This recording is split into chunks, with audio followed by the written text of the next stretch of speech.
ലോകത്തിന്റെ കണ്ണിൽ അവർ അപ്രധാനികളായിരിക്കാം. പക്ഷേ ദൈവത്തിന്റെ പ്രവൃത്തി വെളിപ്പെടുവാൻ കാരണമായ വീരന്മാരും ധീരകളുമായിരുന്നു അവർ. ദൈവം തന്റെ മഹത്തായ കാര്യങ്ങൾക്കായി ശക്തിയായി ഉപയോഗിച്ച ചിലരെ നിങ്ങൾക്ക് മുന്നിൽ പരിചയപ്പെടുത്തുന്നത് ഖോവാർ സൺഡേ സ്കൂളിലെ ജൂനിയർ ക്ലാസ്സിൽ പഠിക്കുന്ന നവരത്നങ്ങളാണ്. കാണുക, പ്രോത്സാഹിപ്പിക്കുക.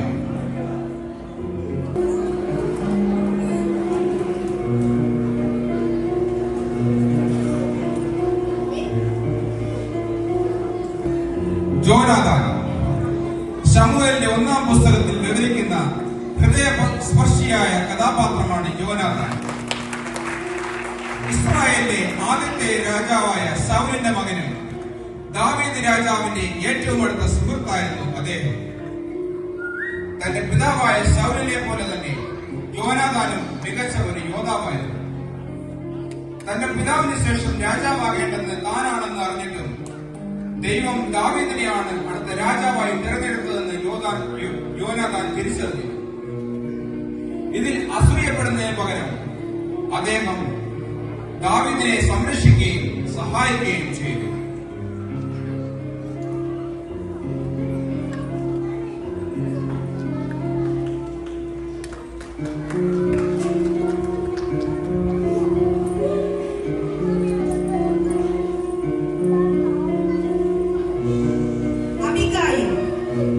ശമൂവേൽ 25-ാം അധ്യായത്തിൽ പരാമർശിക്കുന്ന അതിബുദ്ധിമതിയും സൗന്ദര്യവതിയുമായ സ്ത്രീയാണ് അബിഗായിൽ. ബുദ്ധിപൂർവമായ ഇടപെടലിലൂടെ ഒരു വലിയ നാശത്തെ ഒഴിവാക്കിയിട്ടുള്ളവളാണ് അവൾ. അബിഗായിൽ നാബാൽ എന്ന ധനികനായ മനുഷ്യന്റെ ഭാര്യയായിരുന്നു. നാബാലിന്റെ ആടുകളെ സംരക്ഷിച്ചിരിക്കുന്ന ദാവീദിനോടും കൂട്ടരോടും നാബാൽ വളരെ മോശമായി പെരുമാറുകയും തന്മൂലം കോപിഷ്ഠയായ ദാവീദ് നാബാലിനെയും കുടുംബത്തെയും നശിപ്പിക്കാൻ പുറപ്പെട്ടപ്പോൾ അബിഗായിൽ തന്റെ ബുദ്ധിപരമായ ഇടപെടലിൽ ദാവീദിനെ സമീപിക്കുകയും തന്റെ ഭർത്താവിന്റെ പ്രവൃത്തിയിൽ ക്ഷമ ചോദിച്ച മൂലം ഒരു രക്തച്ചൊരിച്ചിൽ ഒഴിവാക്കുവാൻ സാധിക്കുകയും ചെയ്തു. പിൽക്കാലത്ത് ദൈവം നാബാലിനെ അടിക്കുകയും അവൻ മരിക്കുകയും ചെയ്തപ്പോൾ ദാവീദ് അബിഗായിലിനെ തന്റെ ഭാര്യയായി സ്വീകരിച്ചു.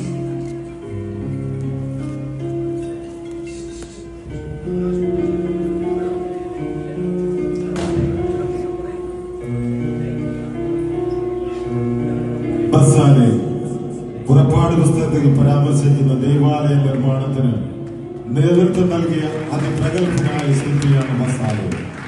ദൈവം നേരിട്ട് പേര് ചൊല്ലി വിളിച്ച് ചുമതലപ്പെടുത്തിയ ആദ്യത്തെ കലാകാരനായി അദ്ദേഹത്തെ കണക്കാക്കാം.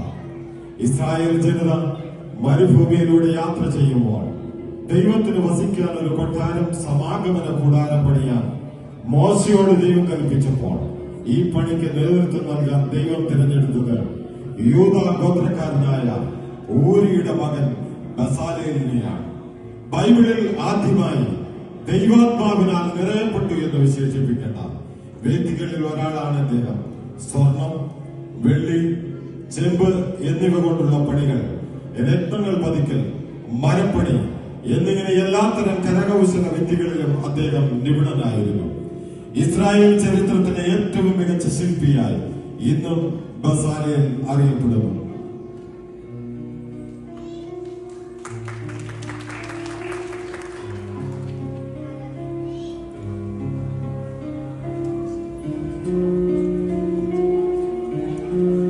ബിലയാം ബൈബിളിലെ വളരെ വ്യത്യസ്തനും കൗതുകകരമായ ഒരു കഥാപാത്രമാണ് ബിലയാം. ഇസ്രായേൽ ജനം ഈജിപ്തിൽ നിന്ന് പുറപ്പെട്ട് കനാൻ ദേശത്തേക്ക് പോകുന്ന വഴിയിൽ മോവാബ് ദേശത്തെത്തിയ അവരുടെ എണ്ണവും കരുത്തും കണ്ട് ഭയപ്പെട്ട് മോവാബ് രാജാവായ ബാലാഖ് ഇസ്രായേൽ ജനത്തെ ശപിക്കുവാനായി പ്രവാചകനായിരുന്ന ബിലയാമിനെ വിളിച്ചു വരുത്തുന്നു. ആദ്യം ദൈവം ബിലയാമിനോട് പോകരുത് എന്ന് പറഞ്ഞെങ്കിലും പിന്നീട് പോകാൻ അനുവാദം നൽകുകയും എന്നാൽ പോകുന്ന വഴിയിൽ യഹോവയുടെ ദൂതൻ വാളുമായി വന്ന് തടസ്സം നിൽക്കുകയും ചെയ്തു. ബിലയാമിന് ദൂതനെ കാണുവാൻ കഴിയാതിരിക്കുകയും എന്നാൽ അവൻ സഞ്ചരിക്കുന്ന കഴുത ദൂതനെ കണ്ട് പേടിച്ച് വഴിമാറി നടന്നപ്പോൾ കഴുതയെ ബിലയാം ക്രൂരമായി അടിച്ചു. അപ്പോൾ അത്ഭുതകരമായി കഴുത സംസാരിക്കുവാൻ തുടങ്ങി. ഉടനെ ഉടനെ ബിലെയാമിന്റെ കണ്ണുകൾ തുറക്കപ്പെടുകയും ദൂതനെ കാണുകയും ചെയ്തു. ബാലാക്ക് രാജാവിന്റെ അടുത്തെത്തിയ ബിലെയാം 3 തവണ ഇസ്രായേലിനെ ശപിക്കാൻ ശ്രമിച്ചു. എന്നാൽ ഓരോ തവണയും ശപിക്കാൻ വായ് തുറന്നപ്പോൾ ദൈവം അത് അനുഗ്രഹമാക്കി മാറ്റുകയും ചെയ്തു.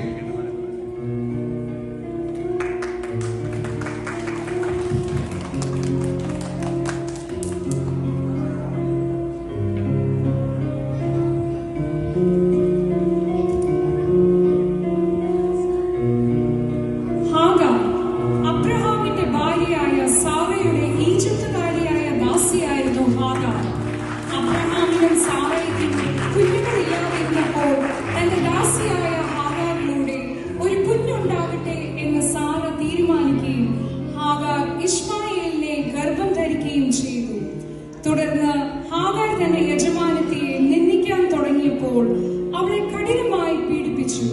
പിന്നീട് സാറായ്ക്ക് ഇസഹാക്ക് ജനിച്ചപ്പോൾ ഇശ്മായേലിനെയും ഹാഗാറിനെയും വീട്ടിൽ നിന്ന് സാറ പുറത്താക്കി. ഒരു തുരുത്തി വെള്ളവും അപ്പവുമായി അവൾ മരുഭൂമിയിൽ അലഞ്ഞു. വെള്ളം തീർന്നപ്പോൾ മകൻ മരിക്കുന്നത് കാണാൻ വയ്യാതെ അവൾ മാറിയിരുന്ന് കരഞ്ഞു. നിലവിളി കേട്ട ദൈവം അവളുടെ കണ്ണു തുറന്നു. അവൾക്ക് ഒരു നീരുറവ കാണുകയും മകനെ രക്ഷിക്കുകയും ചെയ്തു.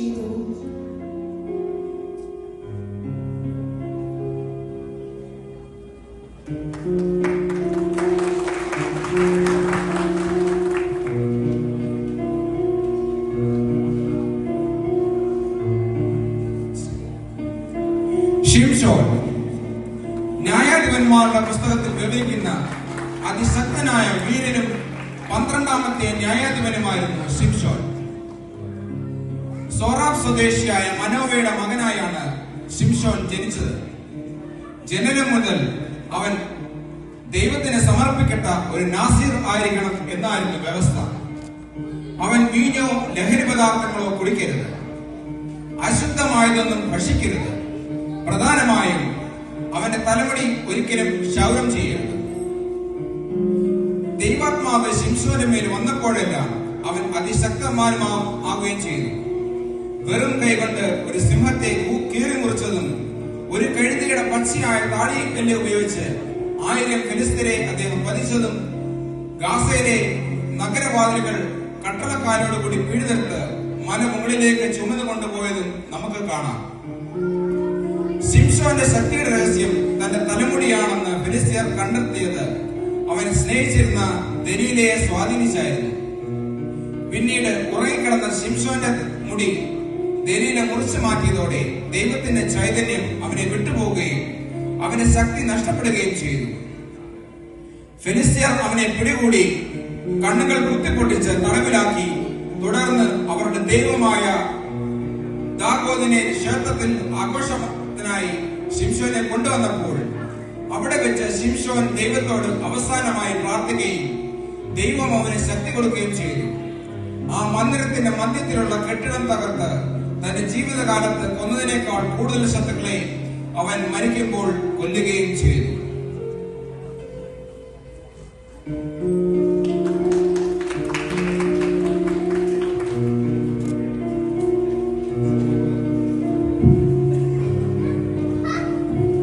ഗിദെയോൻ ന്യായാധിപന്മാരുടെ പുസ്തകത്തിൽ വിവരിക്കുന്ന മനശ്ശെ ഗോത്രത്തിൽ ജനിച്ച അതിപ്രശസ്തനായ ഒരു പോരാളിയാണ് ഗിദെയോൻ.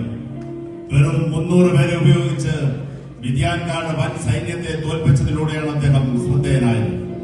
ഇസ്രായേൽ ജനത മിദ്യാൻകാരുടെ ക്രൂരമായ ഭരണത്തിന് കീഴിലായിരുന്ന കാലത്താണ് പേടിച്ചൊരു മുന്തിരിച്ചക്കിനുള്ളിൽ ഒളിച്ചിരുന്ന് ഗോതമ്പ് മെതിക്കുകയായിരുന്ന ഗിദെയോന് ദൈവത്തിന്റെ ദൂതൻ പ്രത്യക്ഷപ്പെട്ട് അവനെ ദൈവം തിരഞ്ഞെടുത്തു എന്ന് അറിയിക്കുന്നു.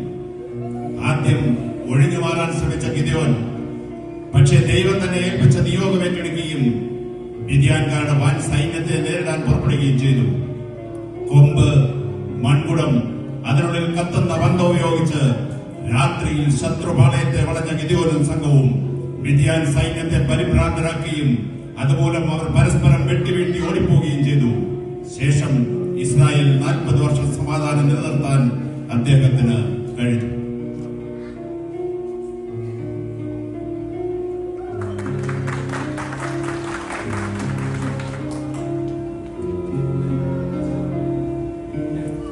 കൊട്ടാര സൂക്ഷിപ്പുകാരനായ ഒബദ്യാവ്. 1 രാജാക്കന്മാർ 18-ാം അധ്യായത്തിൽ വിവരിക്കുന്ന ഇസ്രായേൽ രാജാവായ ആഹാബിന്റെയും ഭാര്യ ഇസബേലിന്റെയും കൊട്ടാര സൂക്ഷിപ്പുകാരനായ വ്യക്തിയായിരുന്നു ഒബദ്യാവ്. ഇസ്രായേൽ രാജാവായ ആഹാബും ഭാര്യ ഇസബേലും വിഗ്രഹാരാധന പ്രോത്സാഹിപ്പിച്ചപ്പോൾ ഒബദ്യാവ് യഹോവയിൽ അടിയുറച്ച് വിശ്വസിച്ചിരുന്ന വ്യക്തിയായിരുന്നു. ഇസബേൽ രാജ്ഞി യഹോവയുടെ പ്രവാചകന്മാരെ കൊന്നൊടുക്കിയപ്പോൾ ഒബദ്യാവ് 100 പ്രവാചകന്മാരെ രക്ഷപ്പെടുത്തി 2 ഗുഹകളിലാക്കി ഒളിപ്പിക്കുകയും അവർക്ക് ഭക്ഷണവും വെള്ളവും എത്തിച്ചു കൊടുക്കുകയും ചെയ്തു. പിൽക്കാലത്ത് ആഹാബ് രാജാവും ഒബദ്യാവും ചേർന്ന് നാട്ടിലെ മൃഗങ്ങൾക്ക് പുല്ലും വെള്ളവും കണ്ടെത്താനായി 2 വഴിക്കായി പോകുമ്പോൾ ഒബദ്യാവ് തന്റെ വഴിക്ക് ഏലിയ പ്രവാചകനെ കണ്ടുമുട്ടുന്നു. ഏലിയാവിനെ പിടികൂടാൻ ആഹാബ് രാജാവ് എല്ലാ രാജ്യങ്ങളിലും ആളുകളെ അയച്ച് തിരിയുന്ന സമയമായിരുന്നു. എന്നാൽ താൻ ഇവിടെ ഉണ്ടെന്ന് പോയി ആഹാബിനോട് പറയുവാൻ ഏലിയാവ് ആവശ്യപ്പെടുകയും ഇത് കേട്ടപ്പോൾ ഒബദ്യാവ് രാജാവിന്റെ പക ഓർത്ത് വല്ലാതെ ഭയപ്പെട്ടു പോവുകയും ചെയ്തു. തുടർന്ന് ഏലിയാവ് ദൈവനാമത്തിൽ സത്യം ചെയ്തു പറഞ്ഞപ്പോൾ മാത്രമാണ് ഒബദ്യാവിന് ധൈര്യം വന്നത്. തുടർന്ന് ഒബദ്യാവ് പോയി രാജാവിന് വിവരം അറിയിക്കുകയും ആഹാബ് ഏലിയാവിനെ കാണാൻ വരികയും ചെയ്തു.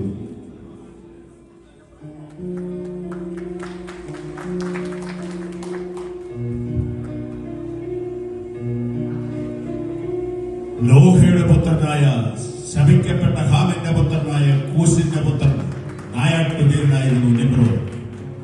ബാബേൽ സാമ്രാജ്യത്തിന്റെ സ്ഥാപകൻ. ദൈവത്തിനെതിരെയുള്ള ഒരു പ്രതിയോഗിയായിട്ടാണ് നിമ്രോദിനെ കാണുന്നത്. ജലപ്രളയത്തിന്റെ തിക്തസ്മരണയോടുകൂടിയ ഒരു ജനത്തിന്റെ സംരക്ഷണം വാഗ്ദാനം ചെയ്ത് അവരെ കീഴടക്കി ഭരിച്ച വ്യക്തിയായിരുന്നു നിമ്രോദ്. ബാബേലിലെ മെരോദിക് ദേവന്റെ മാനുഷിക രൂപമായി നിമ്രോദിനെ കരുതുന്നവരുണ്ട്.